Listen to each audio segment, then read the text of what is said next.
Alright everyone, welcome to another Rocket Punch Army review. Today we're going to do a review on the MR1 Bike Robo from Action Toys. And you'll notice it's just a cardboard box. Because I did pick this up from BBTS. And in case you don't know about their collective packaging, this is what it's like. So I figured I'd take the chance and the opportunity to show you guys what they do with collective packaging. It's usually only a couple bucks depending on the size of the box. But they put it in a custom cardboard box, they seal it, they label it, stuff like that for people that just want to put stuff away. I don't. You guys know I open it, but it always is nice to have this just in case I decide to sell it in the future. Might be nice. Or, really, I don't have to worry about, it getting wet or anything, or easily damaged, because it is well protected. Speaking of well protected, they do a custom sized plastic bag here. And it's usually all folded up nice and neatly, and then you put a warning.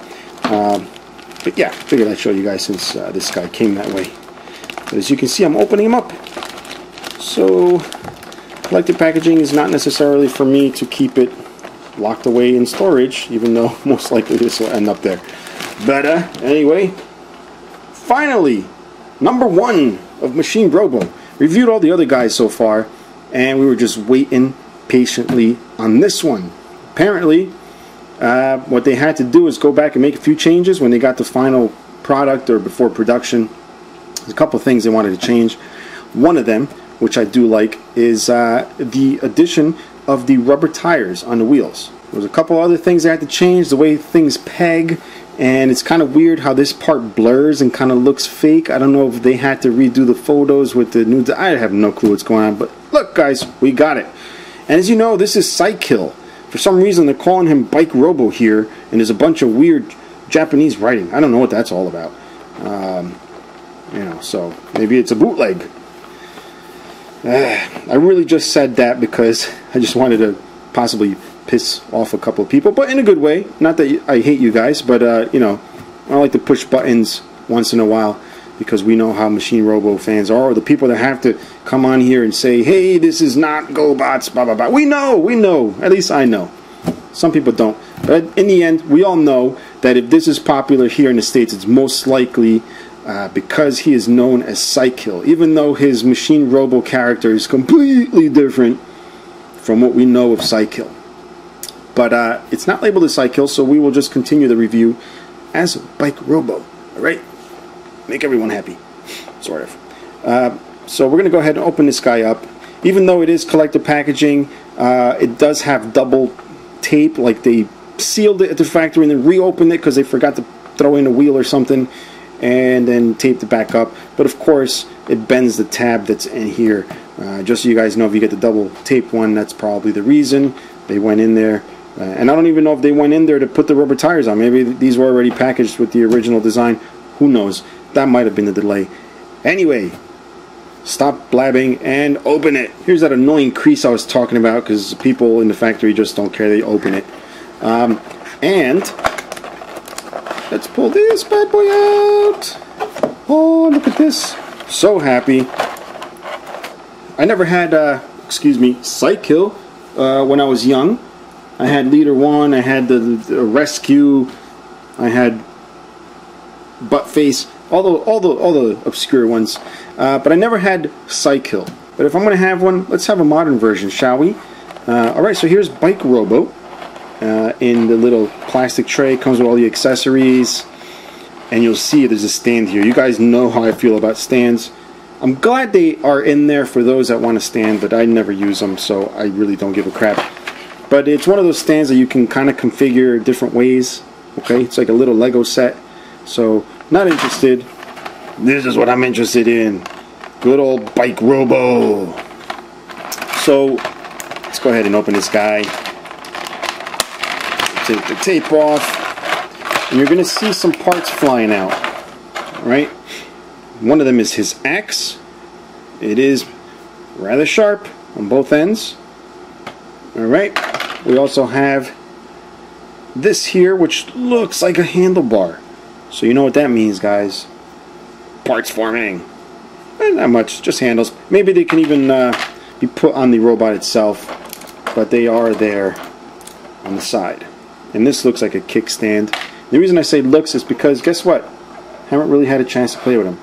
Or this looks like a kickstand. We're going to find out what these things are in just a moment, guys. Right? Little pieces here and there. And finally, pull this bad dude out. But before I show you that guy, let's see what else comes in here. Oh, look. Color instruction booklet. Not so much an instruction booklet as it is a little fold-out poster thingy. Yeah, so here, look at this. This does not look like Cykill. Cykill's face was completely made different for the GoBots cartoon. But this is really what he looks like. And they did a good job. If you watch, just look up Machine Robo Anime, you'll see some clips of this guy. Makes him completely different than what you know of Cykill. So let's just get that straight. There are two completely different personalities. Alright, so this guy here feels so good because, yes, it does have some die cast. And this is really cool. What I like about these is, you know, with all the technology that we have today with toy making, this could have been, you know, I'm sure, a million times better designed, you know, different kind of engineering, but it fits it because we all know the Machine Robos and the GoBot figures, you know, from the 80s were always not quite what a Transformer was. So you had the Transformers with the die cast and all these little pieces that moved, and the GoBots were always sort of like the cheaper thing that your aunt got you instead of the Transformer. But you know, over the years, the charm grew on a lot of the people that collected that and had a nostalgic kind of connection. You know, so I still dig them. I still dig GoBots. Very simple, and they have a certain charm to them that you can't quite compare to a Transformer. But anyway, you guys know what I'm talking about. I don't need to explain all that. But this is sort of the same thing, but in modern representation. So obviously this is all new technology, but they kind of step it back. We all know what to expect from a Masterpiece Transformer, and this is kind of the same evolution or the same kind of progression that the regular Transformers took to become Masterpiece, and the GoBots, excuse me, Machine Robo took to become this here. So I don't know if that made any sense. It sounded like I was just throwing words out there, but I hope you guys understand. But yeah, here he is. Very cool looking, and I love the fact that it has die cast. You know, for something so small, I wouldn't expect it to have die cast, but the fact that they slapped it on there, it makes me happy. Now, I have to apologize in advance. I don't have the other ones to compare with. How the hell could that happen? Well, I'll tell you why. Because I was planning on selling all the other ones, and they're all packed away. So I'm sorry, but I will do comparisons with other figures so you know the size. And if I get a chance in the future, if there's more releases, I'll put all the guys together. I'll make sure I'll do that. Anyway, articulation. One of the things that first bothered me, I always start with the head, is the head. That's one of the first things that bothered me because it's a very nicely designed head, okay? But this is where it fails. We're going to zoom up here, get close, and you notice he's got those fang things coming around his chin. It looks like hair. It looks like one of those stupid dopey haircuts, like a chick kind of haircut with the bangs cut short. Now I can't unsee that, but you'll see his hair locks or whatever that's called in the side get in the way. All right, because first of all, this gets in the way. The back of his head, you can't turn his head because this is in the way. Now the workaround to that is to tilt his head forward just a tad. Not enough for those things to hit that little centerpiece here, otherwise you'll just be knocking down these things, these little sharp points into nubs, so you want to be careful with that. But you can kind of turn his head. It's a little disappointing because he can only turn his head looking down. If you want to do it straight ahead, you can't. That is such a horrible design flaw, maybe possibly even needed because of the way this is. But I would have preferred like a hinge on the back. I don't know. Japanese people can design something better. I don't know if it was a Japanese designer actually, even though Action Toys is typically known as a you know, Japanese market thing here. If we look at the designer, it's Liu Kei from Awaken Studio. Well, actually, everything here is Hong Kong, so I guess Action Toys is based out of Hong Kong. I didn't know that. Yeah, Learn something new every day. I thought it was Japanese. Anyway, going back to this again. Where was I? Engineering. All right. Or articulation. Anyway, here's the shoulders on a ball joint. They're very tight because this figure is the first time actually I'm moving the arms, but do expect some loosening after a lot of play. We kind of move this way too. We have the elbow. All right, and we have the elbows pinned. Yeah, the elbows are pinned with a piece of metal there, and they have that sort of transformer-ish design here, the swivel, bicep swivel, where they snap the pieces, and the other side has a hole. I always wondered why there's always a hole on the opposite end. If someone knows about manufacturing, please let me know. I'm sure it has something to do with not only saving plastic for this design. That falls off normally. Don't worry, it's not broken. Or it's to be able to push it out, but you know, I don't know. Anyway, you got the elbow, folds this far, and the hands. I like the way they did the hands. If you look at them, they do look like crappy, like 70s robot hands, possibly even 60s and 50s robot hands. But that's how his hands were, you know. So it works. So you saw the wheel pop off. Not a big deal. Can he hold it in his hand? And that, yeah, there you can hold it in his hand like a discus weapon. All right, we're going to put that back in the shoulder because that's where I want them to be. And the friction fit is it's not that tight. Yeah, both ends are the same. But, you know, it spins. Look at that. Very cool. Anyway, I have no clue what I'm doing here. We got a waist. We have the ball jointed hips. We got these butt flaps that allow the leg to go back. I don't know if that's the reason they move, but find out soon, I guess. We got the upper thigh swivel. We got the knee here, which has a nice range of motion. And then we get to the feet here, which have, you know, this movement. They also have the tilt here. All right. The hands themselves, again, I think I forgot which one has the rotating wrists out of the series. Some of them don't. This is one of those that don't. And I really wish I had Eagle Robo here to compare, or any of them actually, to do a size comparison. You always picture this guy to be this big looming character, and I think yeah, he's possibly the second tallest. I don't know. I'm just going by memory. From pictures I have seen that he is small compared to the other ones. So again, I'm just going by memory. But anyway, let's do some scale comparisons to see what it looks like with other familiar Transformers. So we'll start off with a very familiar masterpiece figure here, which is the MP Bumblebee. That's a KO. Maybe throw in a little bit of Ironhide here. It makes my circuit sizzle. Alright, so I don't even know if that was a good comparison, but you can see it is a pretty small figure. But he's nice. And for those of you that don't collect robots, maybe you collect Ultraman figures, this is the smaller version, not the bigger ones. Little Ultraman vinyl there, just see what it looks like. And for those 6-inch figure collectors, here is Darth Vader in a white outfit. It's a very rare figure. Don't ask where I got it. Alright, and we'll just zoom up a little bit there. Yeah, so Darth Vader and Psykill there. And look at what I found in my little adventure through my storage box, or the box that's going to storage. I found some old GoBots.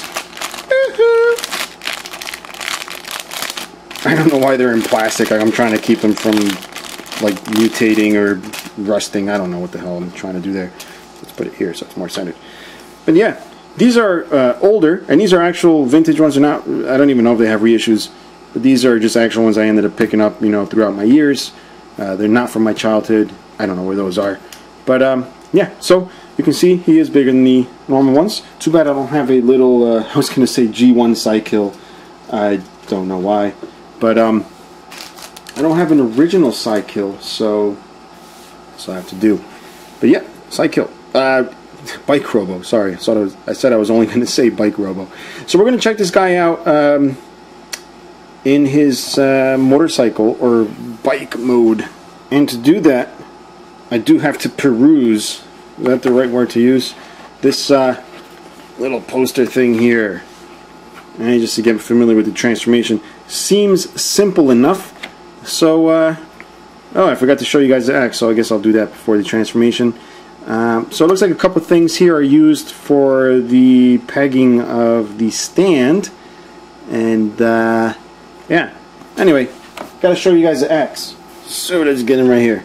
So the axe is really the only weapon this figure comes with. I don't really see the need to have anything else. That is pretty cool. It's crazy. You know, he can have all these laser guns or whatever he wants, but he chooses to have this axe here. Which, you know, it's a great looking axe. See that right there? You know, if anybody comes charging at you with this, you'd probably move out of the way. So yes, back to transformation. So if we look here, you can see that the handlebars are on where the shoulders would be. So you can't hold them while he's in this mode unless you actually take the wheels off. Alright? Or whatever.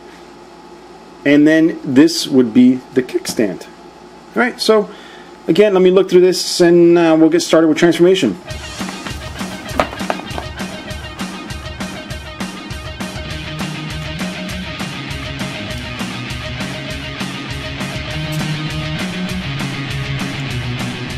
Alright guys, I feel like I should stop here because I'm making it look easy that it just transforms by just clicking here to the chest. But it's something that you guys should know, I think. There's a T-tab, call it T-tab because it looks like a T right there. That's supposed to fit on the top, right in between these yellow blocks on the top, like to form the T, like you see there. Now the only issue I have with this is that I would be trusting that the paint that they use on this is indestructible, because apparently from tabbing it in there at some point, I think it's going to start chipping. Only because I have experience with ArtStorm and future products and things like that, and they're sort of like associated with each other, so I'm not going to be tabbing it in there. But you know, it should be a little bit of a warning for you guys. You know, if you go to do that constantly, it doesn't even really I guess it kind of wedges in there. I don't really want to push it too much and get a chip and then be pissed off, because that will be very visible in robot mode, and that's where I'm going to keep them. So I just figured I'd let you guys know that I'm not fully pushing that in. I don't ever plan to. And then the last thing you got to do is just fit the wheel back here. Alright, so tabs in rather nicely. Very cool looking, you know, bike mode or motorcycle mode, depending on how you want to call them. But you know, it's nothing, again, like I'd like to say, to write home about. It's just a simple little design. And it was like Psykill, Bike Robo, whatever you want to call them. And we are going to attach the kickstand here. Alright, I guess that's how the kickstand goes. Kind of weird looking. Maybe this side. And it looks a little bit better on this side, like that. Alright, so see how he stands. Alright, does a rather nice job of standing there with his kickstand. Again, that little gap right there is kind of killing the look of him. And it should, you know, tab in. I think they designed the tolerances around a raw die-cast piece, because with the paint on there, it's a little thicker, it's a little harder to wedge in. You will ruin that paint. And please, if somebody's able to transform him 20 times without that paint chipping, please let me know. Right? Back here is where the axe goes. Somehow. I just slid it right in there. And you can see the little tailpipes here. I would have liked the tailpipes to be hollow, just so they look a little bit better. I mean, I'm not expecting full realism from this, but you know, couldn't hurt to have two holes there. Maybe you paint two little circles, or actually drill it out. It's up to you. So again, one of the delays here was really, I guess, the way something would tab in. I'm sorry, I'm going off camera. One of the ways something was tabbing in or something like that, and then of course the rubber tires, and the wheels weren't rolling smooth enough, but now look, it does roll very well, which is a very good improvement. I don't know how bad the original design was, but it's nice to know. You know, I don't roll my toys around, I just display them, but for those of you that want to roll your little Bike Robo / Psykill around, you can. And it spins very smoothly, by the way. Alright? That's pretty much it. Let me get him into robot mode so we can finish, whoops, the review. Alright, so here he is back in robot mode. I apologize for all the differences in the color of the background, things like that. I try to combat them as best I can. It's just I'm filming at some different points during the day. But yeah, here he is back in robot mode. You know, the beginning of the review, I was showing you guys this right here. If you look at the ankles, the big open spot. Turns out this is actually supposed to be folded down. I didn't have it that way because that's how it came out of the box. Just so you guys know, there's a little piece there to hide some of the open ankle there. And I gotta say, I really love this. And I don't even know if I showed you guys that it had a waist thing during the articulation. Probably a couple of things I missed, but overall, I think I got everything there. Again, great little figure. It's sort of like a little bit of a design. It's got a little bit of a deluxe kind of vibe going. The deluxe Transformer, the way things are set up. But no deluxe Transformer has die cast, which, by the way, is the whole leg section here, not counting this side panel, but the outer parts, and also the top of the chest. Not the back here, just the top here in the front. So pretty nicely balanced. Really liking this here. Kind of contemplating on keeping them now, but hopefully there'll be some more. Maybe I'll do a Blue Jet, things like that. But stay tuned. I got some other reviews coming. If you're enjoying the videos, please subscribe. Let your friends know about it. If you want to pick this guy up, he's available at bbts.com, bigbadtoystore.com, that is. And, you know, if you guys click there, buy some stuff, it'll help the channel out. Maybe I can bring some more reviews in the future, keep them consistently coming so I don't phase out into obscurity.